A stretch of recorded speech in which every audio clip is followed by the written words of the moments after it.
Bismillahirrahmanirrahim. I can assure you that you were watched earlier as well. So don't think that it's just started. What a pleasure it is to return to the Cambridge platform.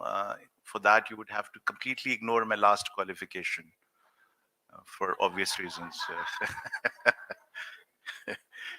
Okay, so just before coming here, I wasn't feeling great since last night. So I bumped into a student who said, "Can I join you?" Somehow recognized me, and I was sitting in the cafe, and he said, "Can I join you?" I said, "Yeah, sure." So I asked him, "What are you doing?" He said, "I'm doing A levels." I said, "That's great, very nice, God sent." Can you tell me a little bit about how the COVID has affected you, influenced largely by the wonderful survey that was shared with me, done by the Cambridge team in Pakistan, which I thought was very illuminating to find out the ways that parents look at education, teachers look at education, and how students look at education. And here was another testimony this morning that was given by this young student from A levels. I wouldn't name the school. And he made this beautiful comment that I thought I'd share. And let me tell you that I had heard this comment for the first time from a teacher of mine, Professor Bashir Late, may his soul rest in eternal peace. And now I heard it from a student. I said, "That's fantastic. There must be something right about this quote." So when to the response that how COVID has affected him, he said, "Do you really know the sound of rain?" I said, "No." "Does rain have a sound?" He said, I said, "No." He says, "But you always come to know it's raining. So if it doesn't have a sound, how do you know that it's raining outside?" So I said, "Because, rain falls on something. When it falls on something, it produces a noise. And that's how you come to know." He said exactly that. That's how COVID has affected us. The sound of the rain is not really the sound of the rain. It is of what it has fallen upon. That I thought was very profound. So it's not COVID. It is who has experienced the COVID-19 phenomena over 2.5 years. It's the nature of that person, the type of that person who has experienced this. It's this family that has experienced it. The experiences are unique. So it is not that whatever I'm going to say is a generic statement that I'm giving about the neurological circuitry that has been changed probably forever by COVID-19, as the evidence suggests right now. But that people have been affected very differently and diversely by COVID-19. For once, he said that I think it was probably the best time of my life. I say, "What? The best time of life has been 2.5 years where everybody's cursing this time to go away." He said, "Yes, because for once I was not going to school. As long as I remember, I've been going to school. And I didn't have to go to school. That's beautiful," he said. He said, "For once, I was in charge of my life. And never before in my life I've been in charge of myself. So I could play my video games at whatever time I wanted to. I could extend them, uh, you know, just letting my mother know that I'm doing my homework and while I'm playing my video games. So I could get away with murders literally in these 2.5 years. So much that I could do, and I did. I'm a music buff. So here I was spending a lot of time with my music. I could hear anything for any length of time. I could stay awake at night, which was a luxury before that because my mother would come banging on the door. Soja kam bakht jaldi se, kyun jaag raha hai? Sorry for the yup yup, but in a way, he was right. It has affected our students very differently depending upon their context in which they were. So I think that's one thing that in classrooms for all of us who are already back in the classrooms, They have to start to see individual students when it comes to how they have been affected, rather than have a generic understanding of how COVID has. And that is a bit of a disclaimer from all that I'm going to talk about. So please do not generalize the stuff that I'm going to talk about, because there'll be unique people sitting in your class who may not have experienced any of this that I'm about to describe to you. And for that, let me highlight to you that what would be my purpose of this talk. Why am I here?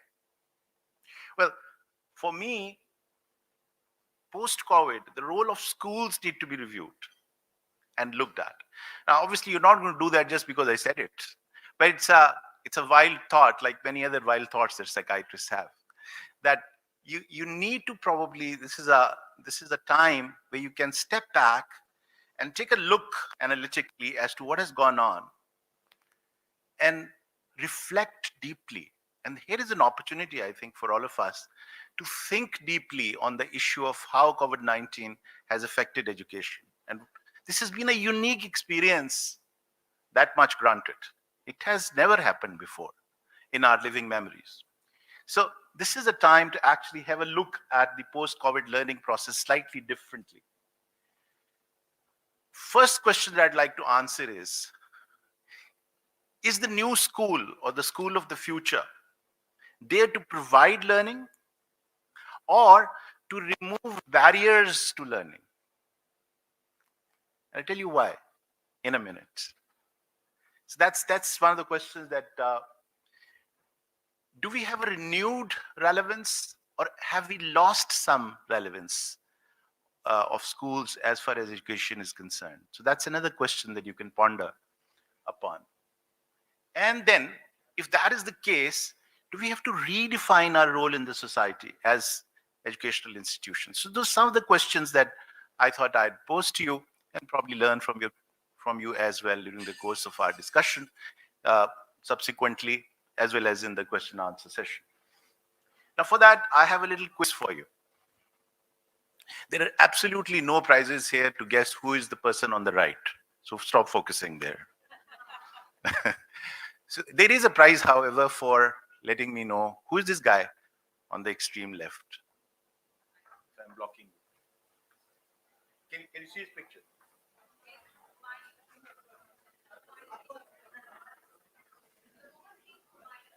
Mughal King Humayun. That's not very far. Just one generation above. Well, you're skipping a whole generation there. And it extended for a while. Akbar. Akbar. Of course, this is not the picture of the Indian star who appeared as Akbar. So that is why I think you're confused. So neither was Jodha as good looking, I can assure you. So this is Akbar. And then, of course, do you recognize these guys? Not from far too distant the past. These are the new learners who were doing exactly this, what you see here, weren't they, for 2.5 years? So why I've shown you this picture is primarily to show you 3 different types of learners here. And one of the key information that I want to impart through this talk to you is to try and discover, is this the only way that humans have learned in history? Or have there been other ways of learning? Now, you know that Buddha never went to any school, clearly. Or at least we don't know about that school. He did not pass O-levels, clearly, or A-levels. And then one day he just left his home. So the only source of information or education in those times was home. And he left that. And yet the man was able to influence the future generations forever and more, in my opinion. There is nobody probably who has influenced human thought in its originality. I'm not talking about the actions and the constitutions that have come subsequently by wonderful people, but in terms of change of thought processes, he came up with some amazing philosophies. This is not the forum to talk about that. So he didn't have any institution to learn from. And the picture that I have not shown here for obvious reasons is that of Prophet Muhammad as well. Because you know that one of his names is Ummi. What is an Ummi? Not educated. Somebody who never went into any institution, he just went into a desert for his formative years. So there are more examples that you can quote for me of people who never went to schools but have influenced history in an unforgettable way. They've left a mark. Can we have the picture back? And then, of course, if you look at Akbar, this guy became a king when he was not entered his teens even. He was 12 when he became a king. So who taught him? Humayun, for once, as you know, was a great mathematician and astronomer, and that's how he died also, looking at the stars. He had taught his son a lot about mathematics, governance, etc. So his real teacher was his father. But then in the meantime, Humayun had collected a galaxy of experts and scholars from around the world, largely Persian speaking, and from the local dialect. The of Persian and the birth of Urdu had started that time. But a lot of people who actually understood Indian culture much more than the Afghani culture that they were representing, or the Central Asian culture that Babur, the grandfather, had brought to the subcontinent. So he wanted his son to know more about the soil that he was living on and was supposed to, from here on, rule. A lot of people in the Nauratans that he had represented India. And the entire Indian civilization was on their fingertips. So they started to educate this gentleman by just being around him. And then, of course, the people in the middle who are distant learners. So do you see the pattern here of learning? 3 different types of learning processes. Is it making any sense? Okay, so this is what I'm going to establish during the course of our discussion about post-COVID-19 scenario. I'll find a relationship for you in this in a while. Bear with me. The first thing is that since Buddha, we now know a lot more about the learning processes, initially on account of our knowledge of psychology. Psychology played a very important role, but it's gradually now giving way to neurological sciences and neurobiological patterns of understanding of learning. How does the brain work? And one of the key findings is, and this might surprise you, that if you leave alone the brain and you don't influence it at all, and you just let it experience the world, it will still learn. Because that's the only function that brain knows. Like the kidneys know only one thing, how to filter. Heart knows only one thing, how to beat, how to pump blood. Liver only knows how to metabolize. Brain only knows one function, that is to learn. Human brain naturally learns. If you want a testimony to that, go and see Tarzan. Who was teaching him? The chimps. He learned and he became the king of the jungle. Story, all right, but just to make the point that brain learns. Now, the neurobiological sciences of today have now shown us how does it do it. And if you know somehow how a function is performed by an organ, you can influence it far more precisely and specifically. Whereas the cognitive theory of learning, the constructivist theory of learning, all wonderful ways of looking at it, now you can actually go deeper, dig deeper, and actually learn the exact teeny-miny details of how a neuron actually learns. the fundamental cell of the brain, as you know, is the neuron. What happens to the neuron in the learning process? And since you know now the traces and the nanotraces and the messenger RNAs and the crab proteins, etc., that are involved, that I'll talk about in a minute, in the process of learning, you can actually influence one of these proteins the same way that you can influence an anxious brain by giving him or her the good old Lexotanil or Xanax. Some of you might have actually taken it this morning or last night. I was vying for it last night. So you can influence, therefore, the state of mind today, and therefore the learning processes as well. So times are not far away when you will actually have proteins available or substances available by which you can change the way a neuron learns, accelerate it, decelerate it, alter it, change it, reboot it. And that is what the concept of machine-man interface is. This is a word that you're probably going to hear more and more, if not already hearing it. That is where we are heading on account of our understanding of the neurobiology of the learning process of human brain. Now, let me give you a little glimpse into it by showing you the purpose of today's talk. Is this learning process something that can be influenced by the circumstances happening around an individual rather than inside the individual? Here's a paper that did not come after COVID-19, came about 10 years earlier. We can see the phenomenon of epigenetics. Epigenetics is a phenomena which suggests that you can influence the genetics of an individual by operating on the environment in which an individual is living in. That's the epigenetic phenomenon.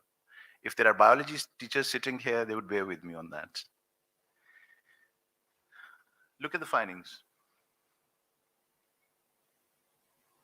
So clearly, there is a case for COVID-19 changing the neurocircuitry and make us different, which is the title of my talk.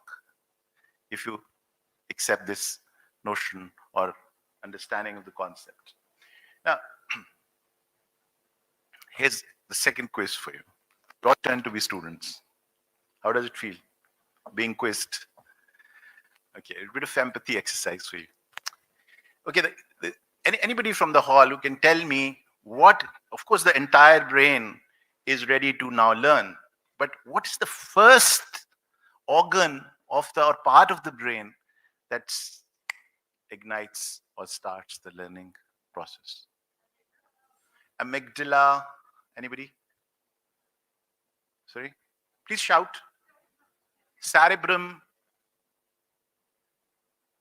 Anybody from the back? So we have two candidates as yet, amygdala and cerebrum. The neurons, of course, absolutely, because that's the cell, but can we think of any other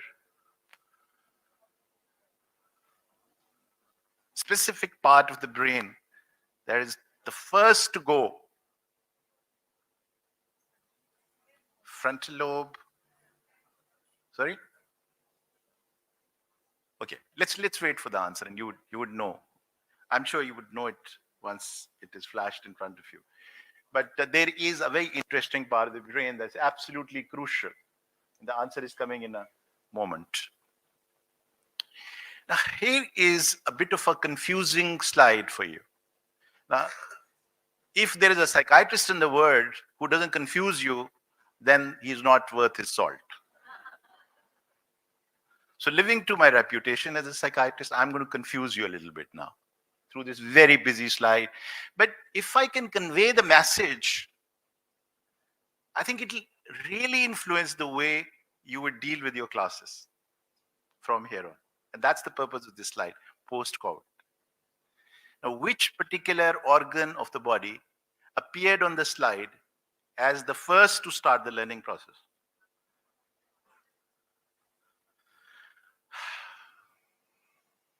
Eyes only see what the mind already knows. We completely forgot that the first word is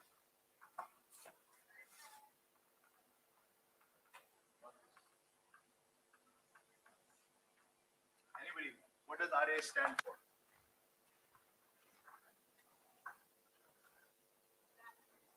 Sorry? Reticular activating system. Reticular activating system. Well, well, it's still RAS in English, but I'll tell you in a minute what it is. The phenomenon in the brain by which it wakes up. So human brain refuses to learn if it is asleep. So the precondition for learning is a wakeful brain. What keeps you awake actually is the system. It's the awakening system of the body. Sometimes even nations need it. But at the human level, it's a reticular activating system of the brain. It certainly wakes you up. And the best stimulus that it is familiar to is auditory.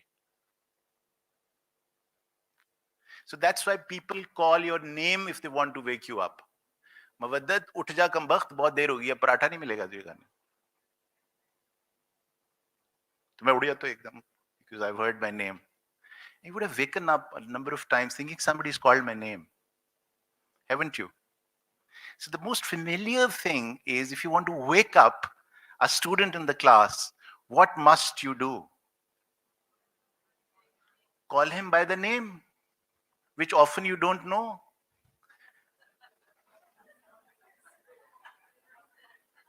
See, if you have a class in which you don't know the names of your students, I'm so sorry, you would find them without their RAS in your class.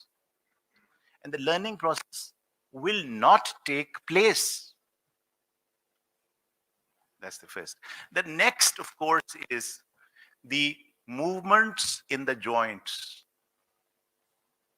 So if anybody has served in Navy, they would not ever put up any alarms. So they would ask you, sir, when can I give you a shake up? That's the word in Navy, shake up. So what the man is going to do, he's going to come close to you and say, because you get used to the slight movement in the ship anyway. So he's going to shake you far more than the ship is shaking you already. You shake up, and that is when you wake up. Does it make sense? So these are the two ways in which moms actually wake you up. So there's a hint for you in the class as well. Go shake him up if you don't know the name. That's the other way of. Now, once the reticular activating system is in effect, the first thing that it then does is what you guessed, right? The cerebrum, the frontal cortex. And then from here, the whole learning process starts. And I want you to completely forget about the learning system here. Don't bother even. But just remember that there are three types of phenomena from here that drive learning. First amongst them is fear. अब अगर मैं ना उठा तो मार पड़ेगी, मुझे class से बाहर निकाल देंगी miss. I will fail the exam. Now, don't tell me this that children just study because they love studying. Well, one of the reasons why they actually study is because they have this fear of failure. Let's accept it. This is what the fact is, whether we like it or not, as psychologists and psychiatrists. Fear drives learning. Absolutely. Now, the problem with this fear, however, is that it is mediated through a hormone or a neurotransmitter at the same time, which actually gives you a type of learning to survive. It's a survival neurotransmitter, adrenaline. So the learning that you will have based on that kind of fear, the autonomic fear, is always going to be to make you live, survive odds, challenges and difficulties in life. So if you only teach students through this technique,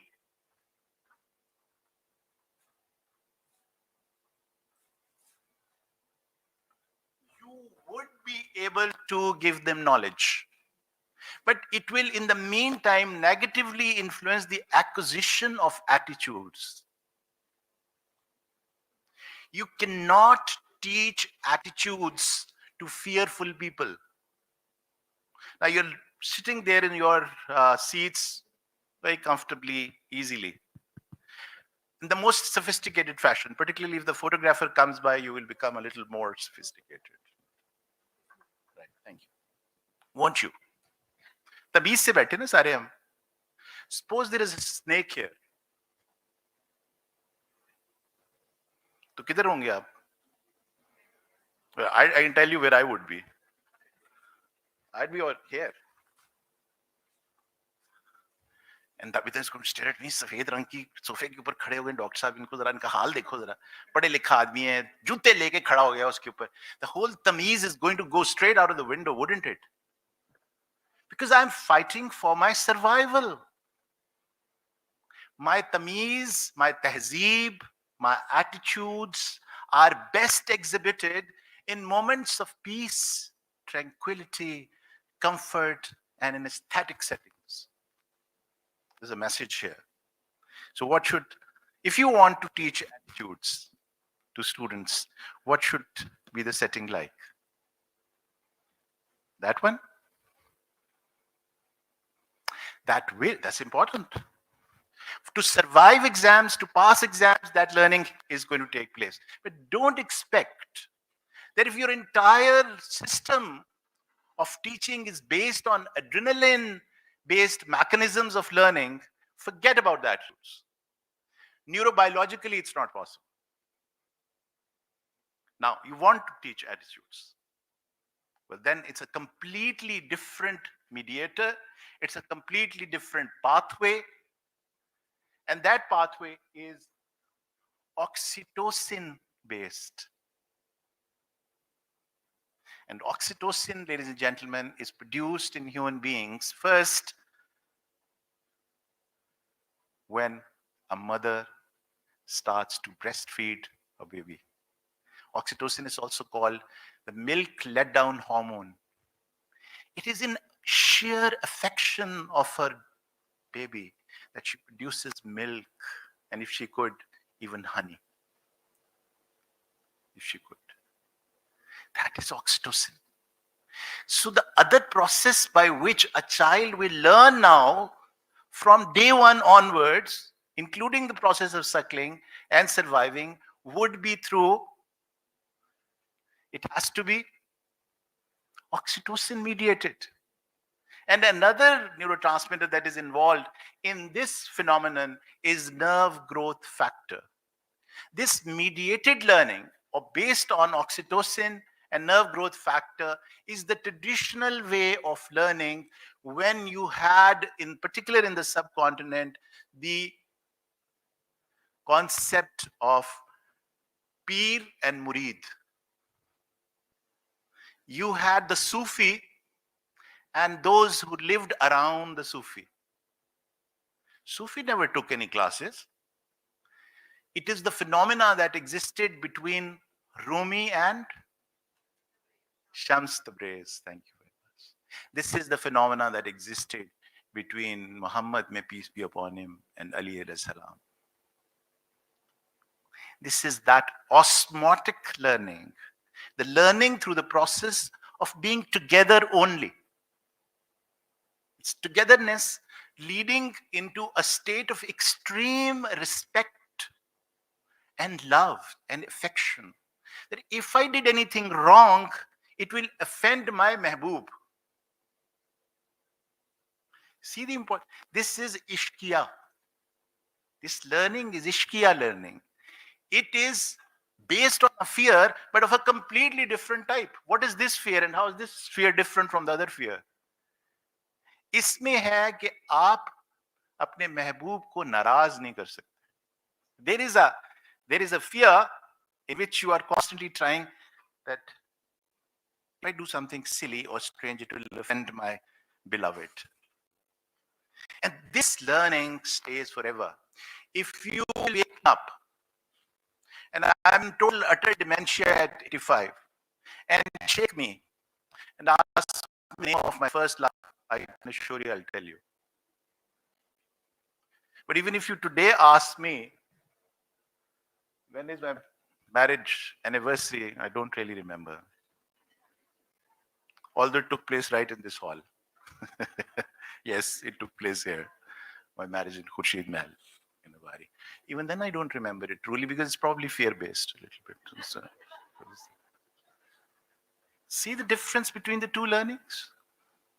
One forever and more, and one that is only going to come into play if you're under threat of failure or survival. It will come into play. That's important. But to change attitudes of people, transform them in terms of their personality and character, ladies and gentlemen, you would have to probably draw upon either this phenomenon or this phenomenon.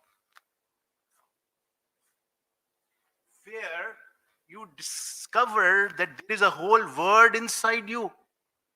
And by the study of those systems inside you, you can learn everything around the world. The laws and regulations of physics and metaphysics that you would discover by reflecting inside at the level of the soul are those laws with which the universe is run. That's reflective learning.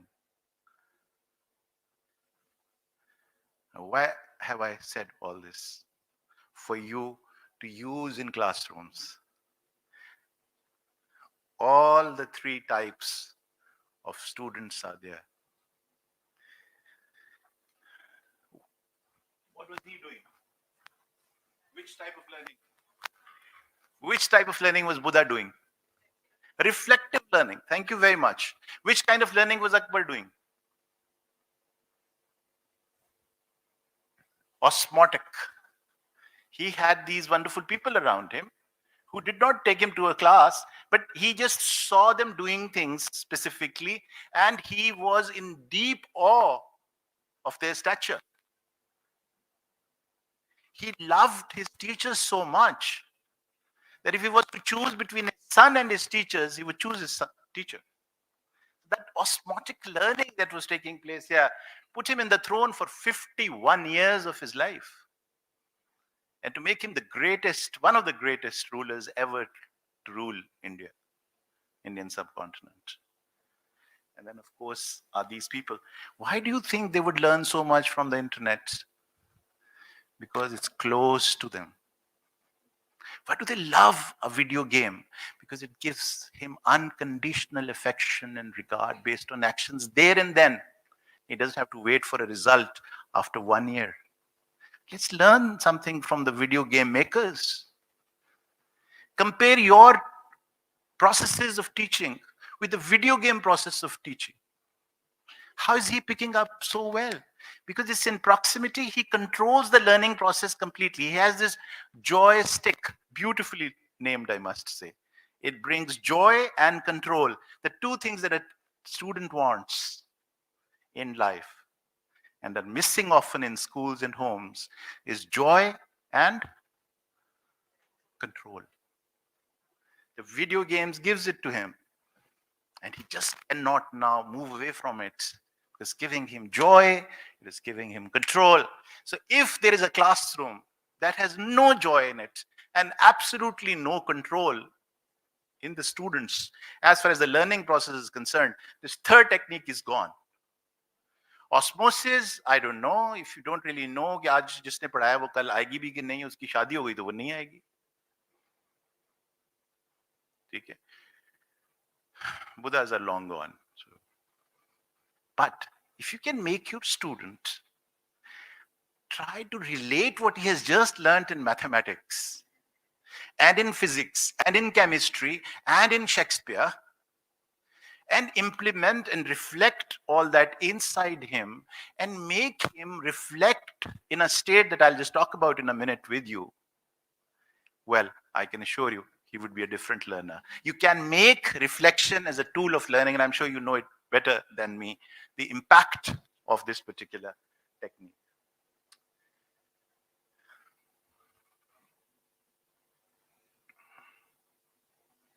Third quiz. What is that emotion that drives learning the most?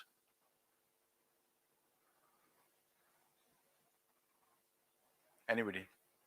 The emotion that drives learning the most. Ji?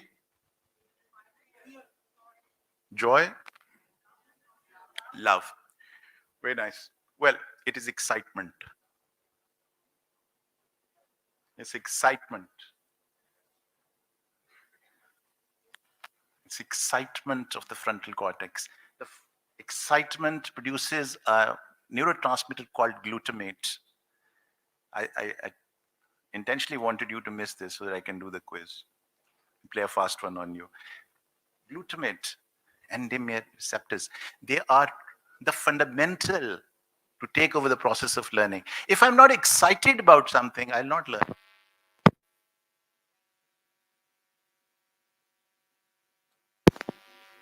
So what I'm trying to show you is a whole set of techniques that you can use post-COVID, which will be my next couple of slides, which will help you now understand how the classroom has to look different if you want to deal with these people. Now, I can tell you that COVID-19 has affected us through all these mechanisms.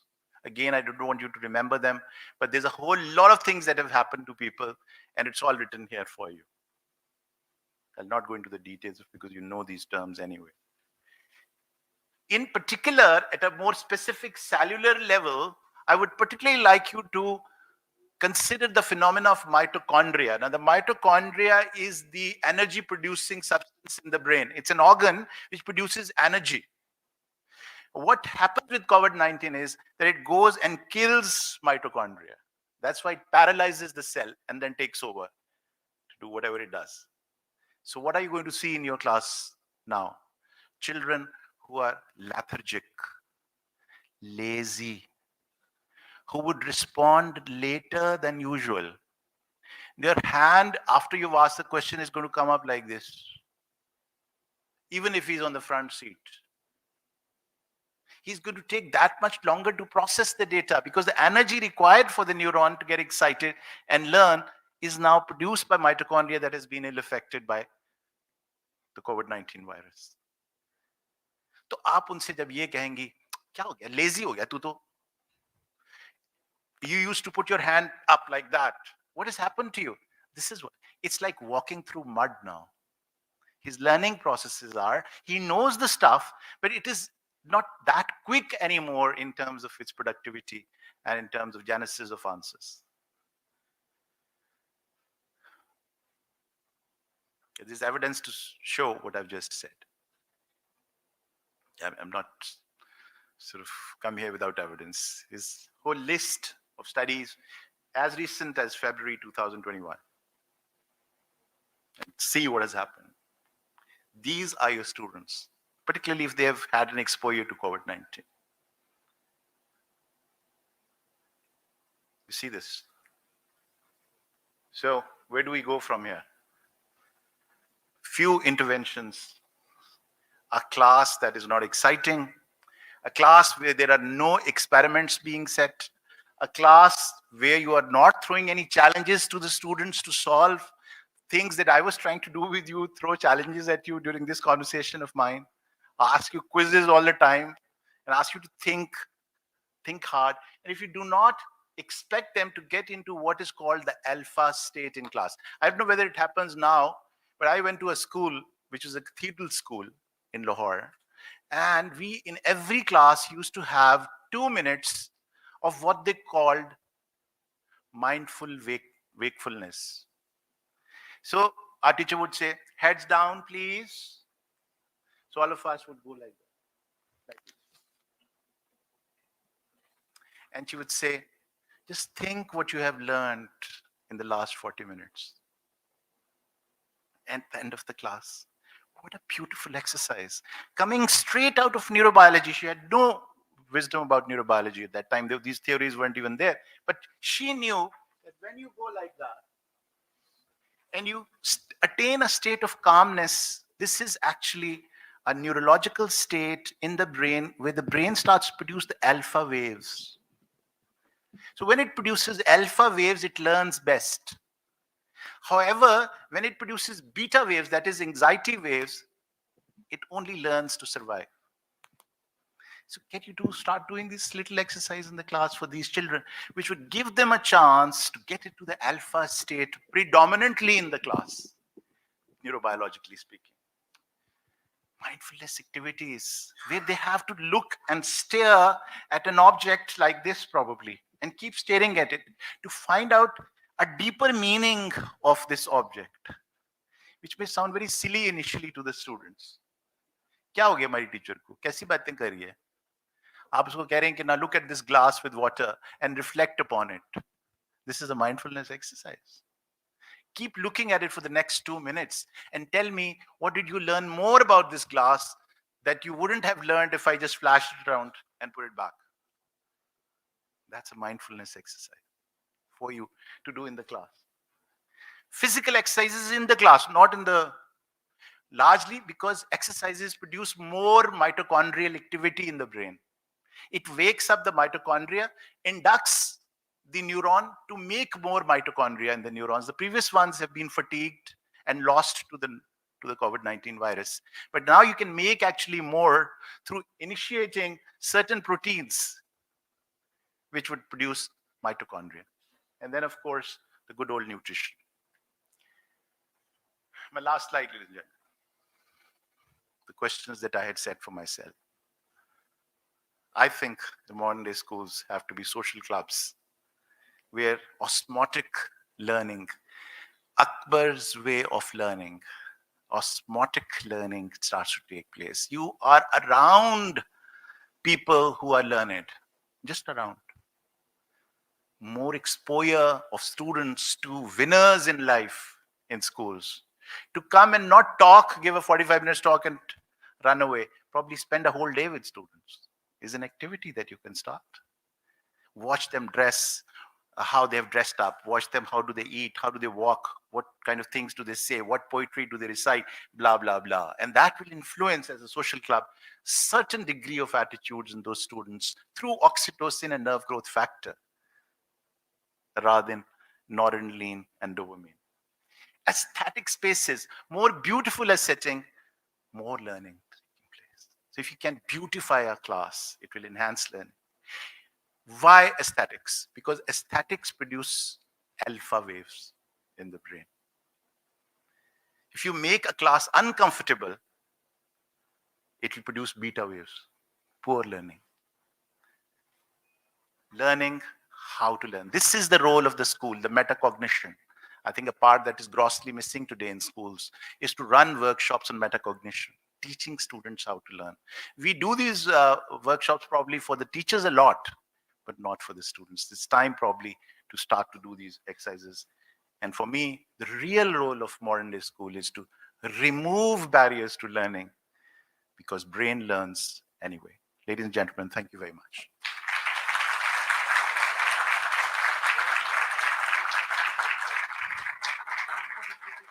I'll be delighted to answer any questions that you may have. Yes, sir. Yes.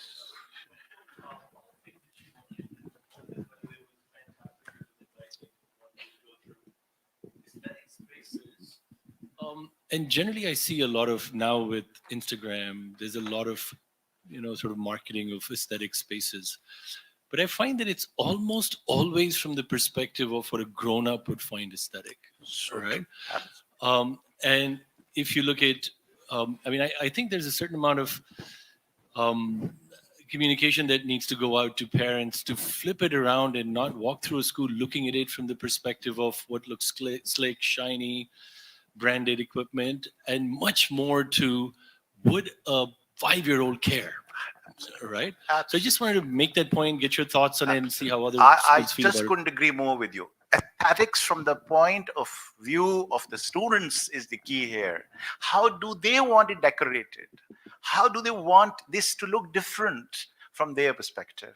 And you and I can assist them, give parallel thoughts. I wouldn't ask them to, just paint the whole school, this and do graffiti everywhere. That's not what schools are meant for. I can produce parallel ideas for them to consider. And then, of course, do the bit that you've just said. Couldn't agree more with you.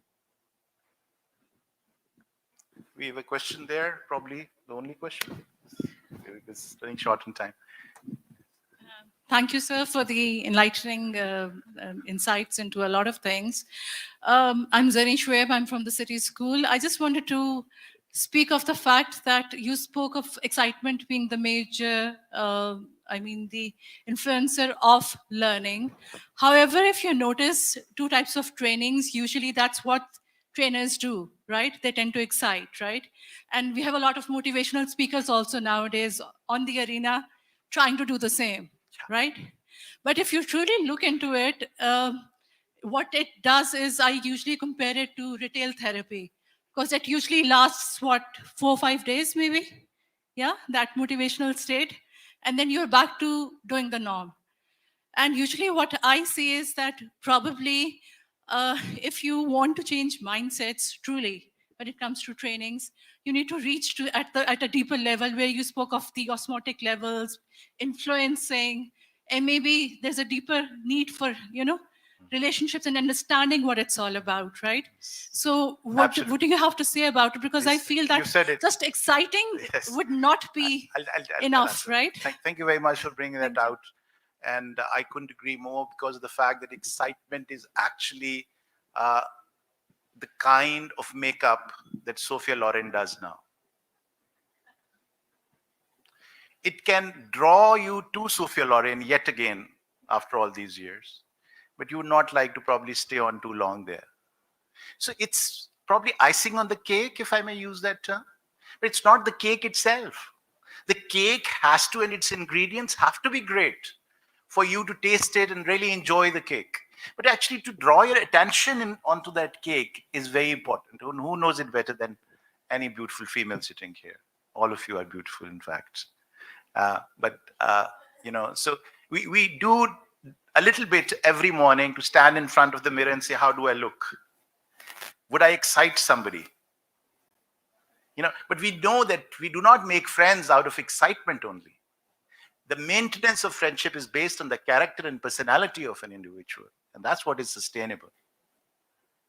So excitement is probably the triggering point, but not the lasting point of learning. If that answers your question.